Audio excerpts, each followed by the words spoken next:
welcome to the MVP show. Well, this week we're on here chatting with Daryl LaBar, and Daryl's just gone independent, and so we did a bit of chatting around going independent. He's an MVP, 4 times MVP.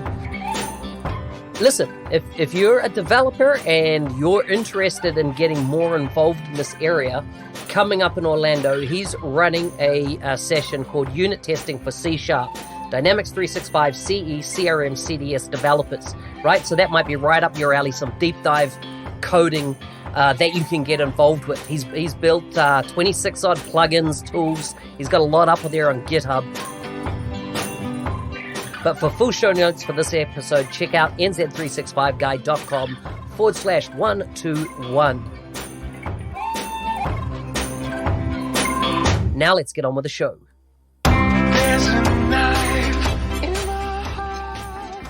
Hey Daryl, welcome to the MVP show. Hey Mark, how you doing? Good, man. Good to have you on here. An experienced podcaster like you should know exactly how this goes. Well, I may be experienced, but does that mean I'm incapable of making mistakes? Did a podcast yesterday where the end recording button and the mute button are both red and they're very close to each other, and I pushed the wrong one. So right in the middle of someone talking. So that was kind of a... Wow, yes. That sucks. Yeah. So I'm not as smart as I look. I was doing a live stream yesterday, and I had this pre-canned piece of video that had been done up for me, and I put it into the feed, but I couldn't hear the audio, but of course it was going out on the stream, and so I start dicking around with it, and of course now in the live recording, there's me muting it, talking over the top of it, and yeah, it's all learning, isn't it? Yep, we're all human. We're all human. So you come from Indianapolis. What's so great about Indianapolis? Besides the fact that I've lived there for the last, 14 years. Okay, so that makes it great, right? Well, yeah, that's why I'm there. But so Indianapolis is great for a couple of reasons. One part, it's very centrally located. So I think you can drive to 80% of the U.S. population with one day drive. Are you serious? So, yeah, it's wow. Yeah, because you can get all the way down to the tip of Florida. You can get all the way up to Maine. You can get mostly through most of Texas in one drive. So yeah, so the Rockies is probably the part you can't get past the Rockies to get to that section. So that's one advantage of doing that. It's also the home to the NCAA, the collegiate body for the U.S. And so there's lots of sports stuff that goes on. There's a little college Hall of Fame located here in Indianapolis and that kind of stuff. So it's kind of a smaller big city, I like to say. We're only a couple hours outside of Chicago.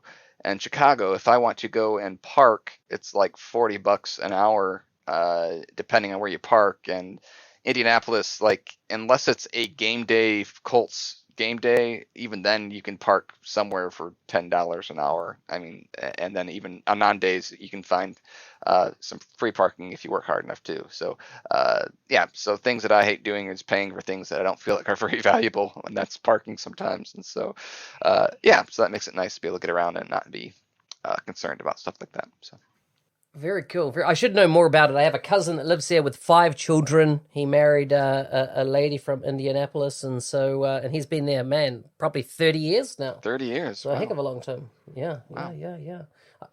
So, but yeah, I know very little about it. Never been there. So interesting. If I was to come there, what is the 3 best things I must do while being there? 3 best things that you would do, as opposed to me showing you something to do, or? Yeah. No, you can show me something to do. That's cool. What would be on that list? The things that I mean, it'd be awesome to go to an actual football game. We have a lovely stadium there, and this is an American football, not football for the rest of the listening international audience. Not the real. Yeah, not the real game. It's the game. American version. Yes. Yeah, I hear you. Yeah. And then locally, there's some interesting things. Even in the town that I live, they just put up a Top Golf, which is. Have you heard of Top Golf? Do you know what that is? No. So Top Golf is basically like, imagine bowling, where you have like I don't know if you have bowling where they have the black lights, and it's they do kind of some fun games. Yeah. So like you're in an alley and they do lighting effects, and you play your 10 pins and stuff like that. So imagine that, but imagine that golfing. So it's they have like a 3-story structure with like a driving range type net that goes around it, and you have like different points you get for like hitting it out there, and they have lots of food they come out and serve and stuff. So it's kind of a fun experience. But also on top of that, of course, we do have the Indianapolis 500. We have the Speedway here in Indianapolis. So catching a That's race. probably what it's most famous for, right? That's what it's probably most famous for. I have actually not gone. Actually, I took my son once to a pre. I think it was a poll day where they go and figure out what position they're actually going to be racing in. So I haven't actually gone to the race, but I've been to a few races at the track, and it's kind of an interesting experience. Definitely loud and something that is rather unique to Indianapolis and to other areas around the U.S. that have a racetrack. So yeah, it's fun to watch. Here's a little fun fact. I sold a pace car from the 1960s that raced on that track. Oh, cool. Like, I sold it on behalf of a client, and that did a custom website for them. This is way back before my Dynamics days doing websites and stuff. And I'm pretty sure that it was actually bought by a gang member from jail and then paid with by cash. It was some random stuff, but it had been shipped to New Zealand as well. So, but they're collector's items, of course, these days. So, very cool. So, yeah, the other random factor, I think Indianapolis' airport Mm-hmm. is consistently rated one of the best in the U.S. So that's, at least when you come in, you don't have to have a painful airport to go through. So that helps too. Okay. So that's a win. That's a win, right? That's a win. I like it. So, tell me, what's your Jedi skill set when it comes to all things business apps? My skills, my experience really lie in the core of business, the core of CDS, the core of the XRM platform. That's where I'm at. That's where I specialize in. That's where I want to be the best that I could possibly be in that area. You're a full-on dev. I'm a full-on code dev, monkey. Code monkey, with the idea that my best developers. Yeah. Anything else? What else? What else do I do besides developing is my Black Magic stuff on this space. Lots of tools I've created for that space. Give me a rundown of what they are, just at a high level. So there's a couple tools for the XRM Toolbox. The Early Bound Generator, that's a developer tool for them to go through and generate typings for their entities that they've created and help their life and productivity in that manner. There is the Attribute Manager. That's one that if you've ever created a field and added it to 4 views and 2 forms and said, dang it, I named this thing wrong, or dang it, it should be a money, not a double or a decimal, or it should be, I could change the wrong type. You can actually use that to go through and change it. So are you fundamentally in the database then changing that field? Well, of course, you don't have access to the database, but I'm doing everything through the API to go through and do that. So I actually drop the field. I go through, remove all the dependencies, drop the field, and recreate it with the methodology that you describe that you want. So it's very, very powerful. So if there was data in there, are you like caching that data away, and then when your new entity's built, you're bringing that back in? You got 2 options. You can choose to migrate the data or not migrate the data. The migration of the data is not the fastest possible way. So if you've got 30,000 records, it may take you 10 minutes, and if you got 1 million, you probably don't want to do it that way. But you can pause the tool at every step of the process. So if you've got another tool that you want to migrate the data with that would be faster and easier and more safe in your mind, then you can go ahead and pause the tool, because it actually creates a temporary attribute that you migrate everything over to, and then it deletes the old one and then recreates it the manner that you want it with the same name. Or you can just change a different name and doesn't use the temporary. It's smart enough to figure that out and then migrate it back. Wow, very cool, very cool. So tell me, what was the spark of inspiration? I assume you're on a project, and what was the nexus So of the it? root of that tool is back in 2012. So when I first started working on CRM, it was the 2011 product, and they came out with global option sets to that release. So prior to that, every single text value pair for those drop downs were solely tied to a single entity. which meant if you wanted to have a list of U.S. states, you had to recreate that for every single entity, which is really annoying. And you couldn't compare things. If you had a workflow, you couldn't compare this value to another value. So the global option set solved that problem, but the problem was we had all these local ones that we wanted to be global. So I originally wrote the tool to be able to handle that, to migrate from local to global. And then I was like, well, there isn't that much work involved to be able to change the type and do that work as well. So then I extended that and put it in the XM toolbox, and that's been out there for a while now. So Wow, wow, wow, wow. Very cool, very cool. Do you kind of have a feel of which of your tools are most popular in the community? Do you see, are you tracking any analytics around, which ones are people using the most? so the XM toolbox does give you like how often things have been downloaded and ran and stuff like that. So the attribute manager is probably the best one in that namespace. I do have a couple other developer tools that are out in NuGet that people download as well, and it's not. I don't think that's quite as. The problem with that is with the tool. I mean, on the XM toolbox, you may have 5 people in your company that download it separately, and that's 5 times it's downloaded. Versus the other one, you may download it once as a part of for your company, and everyone uses it. So it's kind of hard to figure out numbers in that aspect. But yeah, those are some of my more well known tools. So. Cool, cool. So being that you work, in the whole back end of CDS, tell me, how would you explain in layman's terms a data model, not a common data model, what Microsoft provides, but a data model? So you've been asked to build a brand new app on the platform. Tell me about architecting the data model. So how would I actually go through and define the data model? I mean, well, Yeah, starting with a piece of starting paper. with a piece of paper. Well, before you write anything down, you really have to understand as much as you possibly can about what the intent is and what the intent should be for the data that you're attempting to capture. And you have to figure out what sort of relationships are they going to have. Are these going to be related in a one-to-many ways, a one-to-one ways, and a many-to-many way, and trying to figure out how then you're going to build out that model to be able to capture and maintain that data in the manner that you see fit. If you start getting into some really large projects, sometimes the more quote-unquote perfect route of having the data being in one spot can really affect performance, and so you have to what's called denormalize, which is make basically a copy of it and put it somewhere else, just to make the querying easier or faster for the end user as well. So those are things you have to think about. So, what are you talking about? A join as such, or like a third entity, the invisible entity? Or what are you meaning there?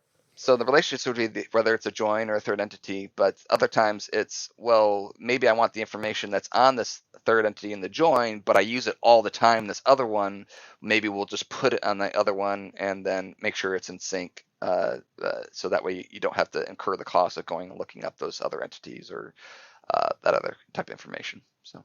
Awesome. I like it. I like it. I like it. In layman's terms, can you explain to me a many to many relationship and a one to many relationship? Sure, sure. So, so a one-to-many is probably the easiest idea, and that's the idea that you can have a single thing that is related to multiple of another type. So if you think of your contact and your account, this is probably the simplest one, where you can have one contact work at multiple companies, multiple clients. And so they would have a record on the account that says, okay, this is our primary contact, and it's this person. So that person could be related to both of those records, but that person's data is not duplicated twice. It's there once.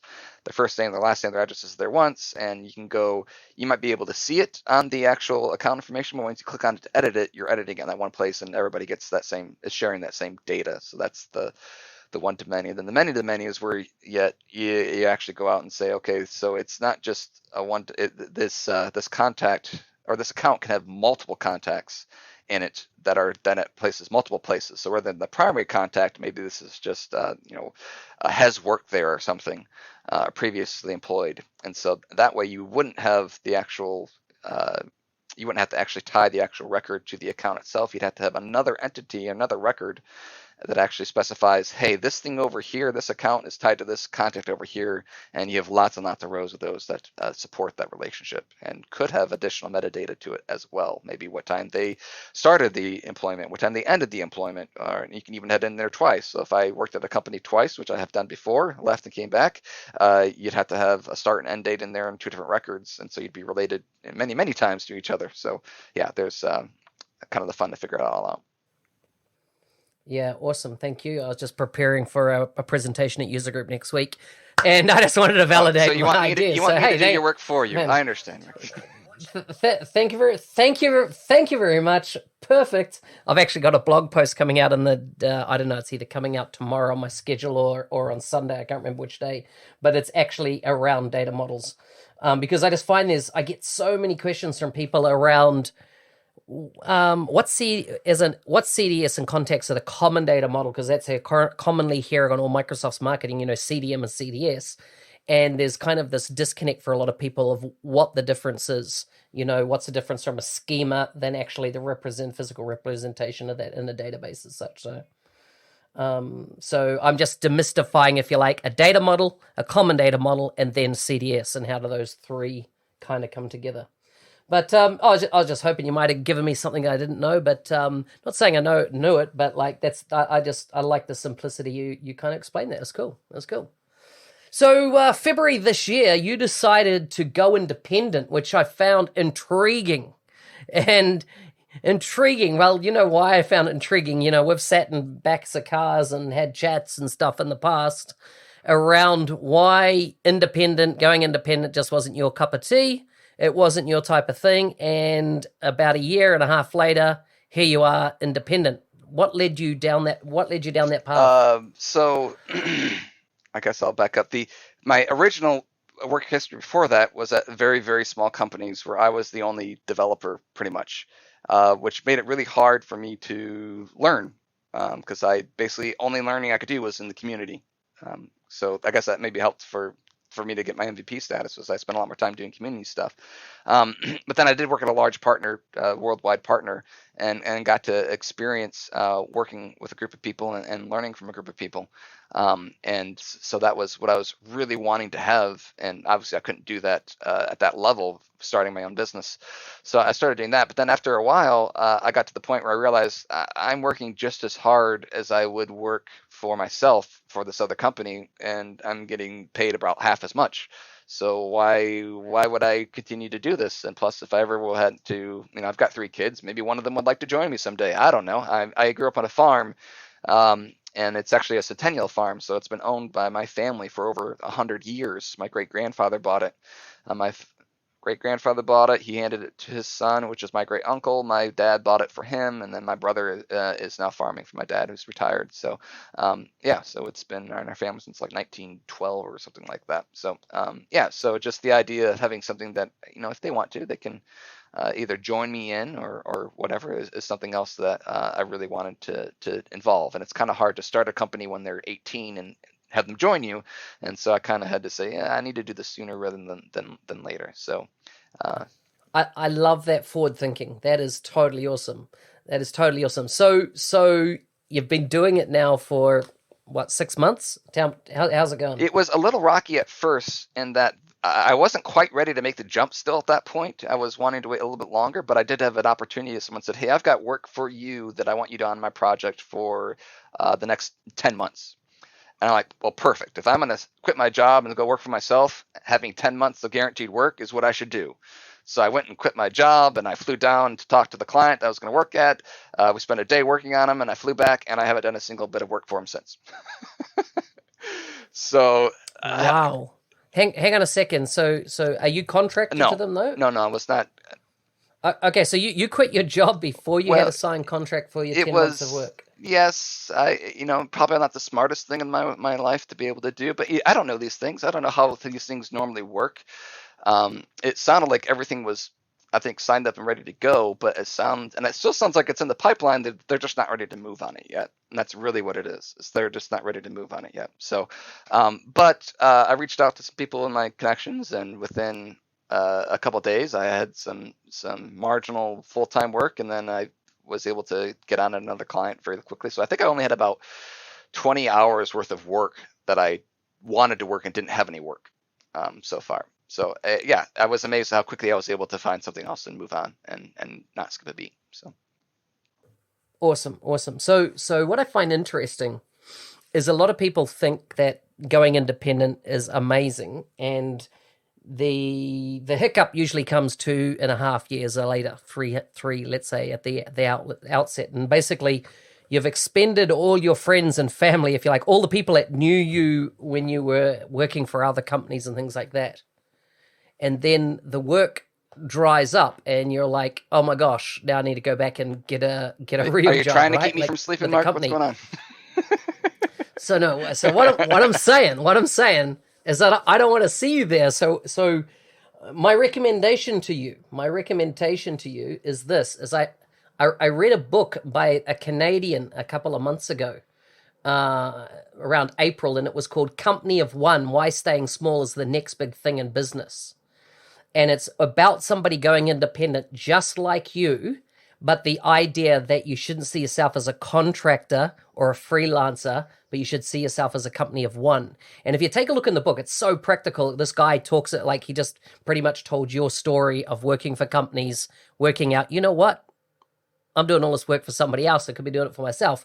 But then he has gone on but he's basically, he thinks of everything he does as a company of one rather than trying to grow, 50 employees or anything like that.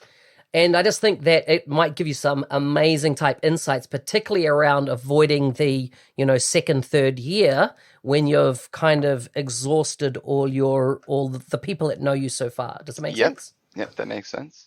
So yeah, send me the book. I'll take a look at it. So Company of One. Company One. Take a look on Company of One. Take a look on Amazon by a guy called Paul Jarvis. But amazing. Because I think what you're doing is the future of work.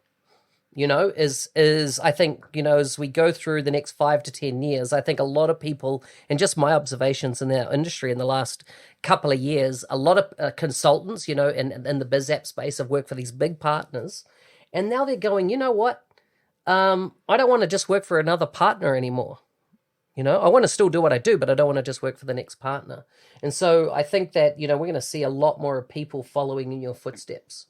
Yeah, the next desire, and that's kind of where the struggle is right now. Now I'm a company of one. I don't have a desire to have a company of 50, but I would like to have 2 or 3.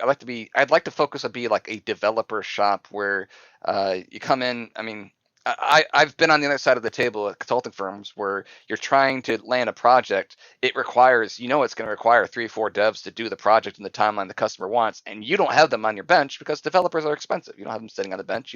And so, being that third party to come in that has the expertise and the skill to do it, that's where I like to see my niche be.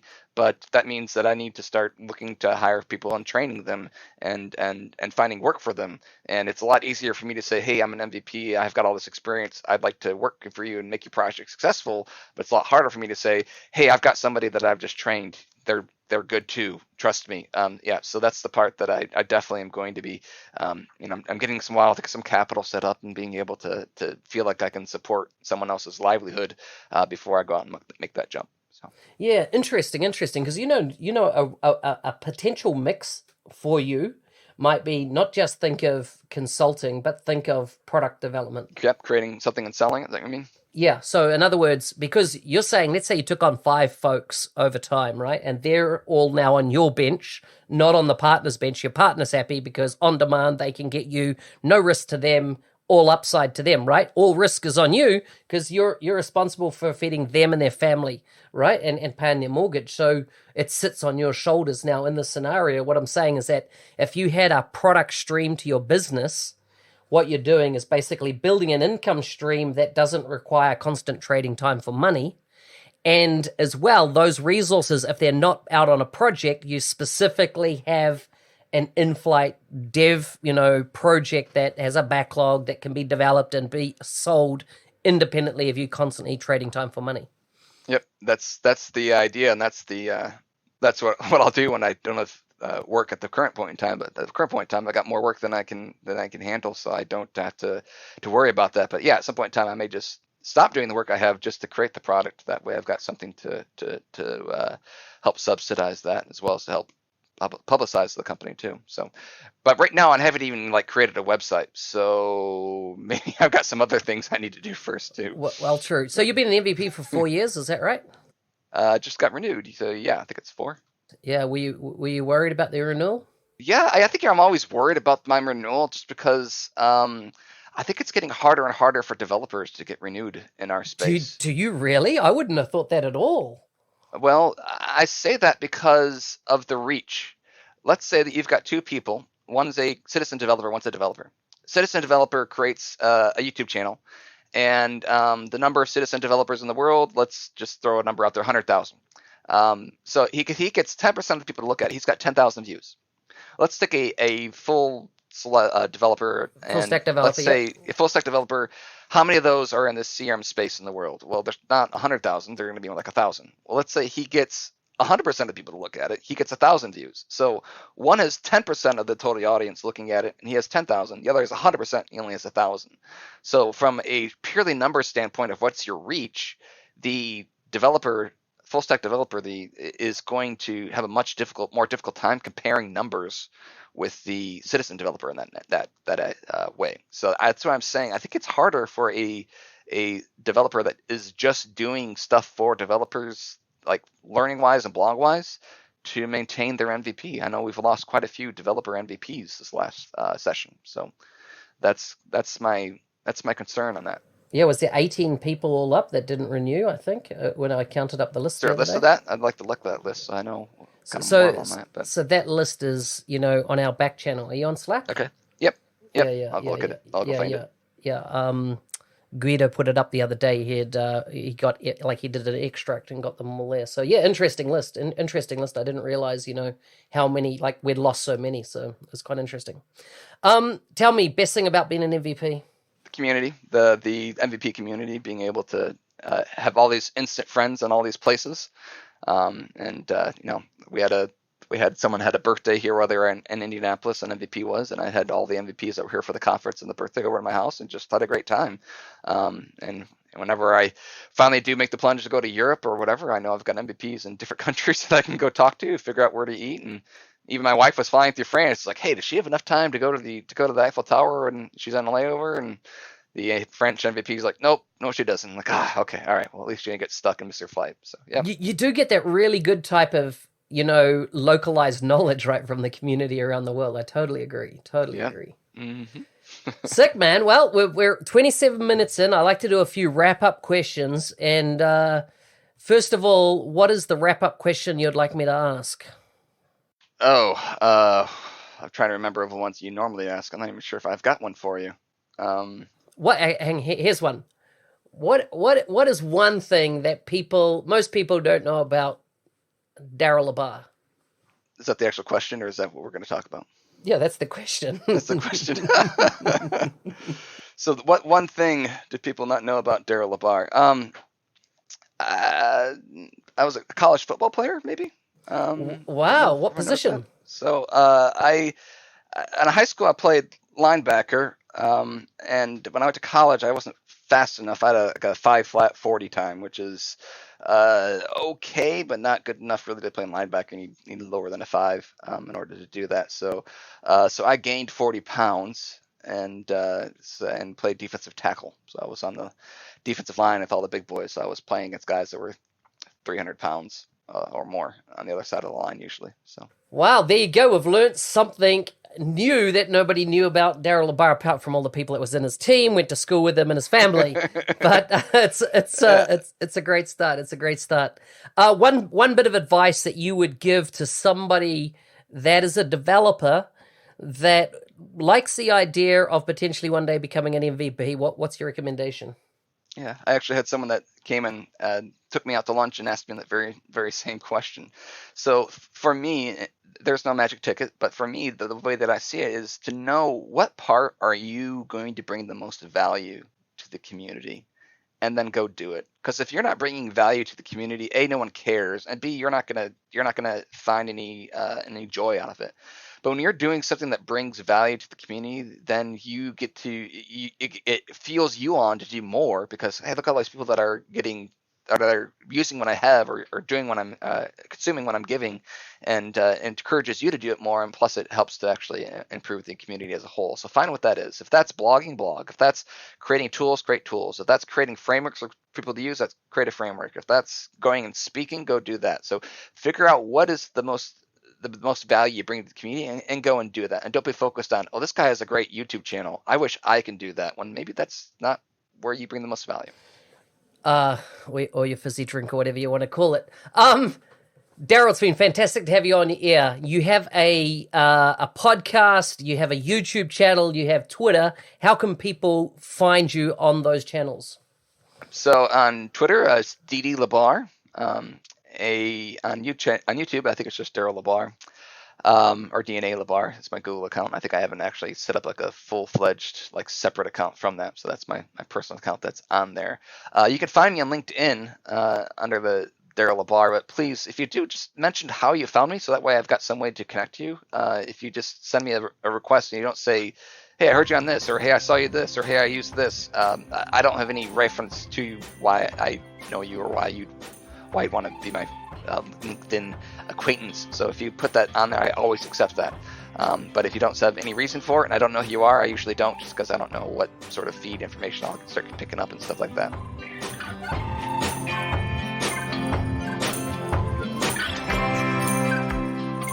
Hey, thanks for listening. I hope you enjoyed this episode of the MVP Show. If you're interested in becoming a Microsoft MVP, I encourage you to look or follow my social media, particularly YouTube at the moment. I'm doing a series on things you need to do if you want to prepare to become an MVP. Anyhow, full show notes can be found at nz365guy.com/121 for this episode. See you next week.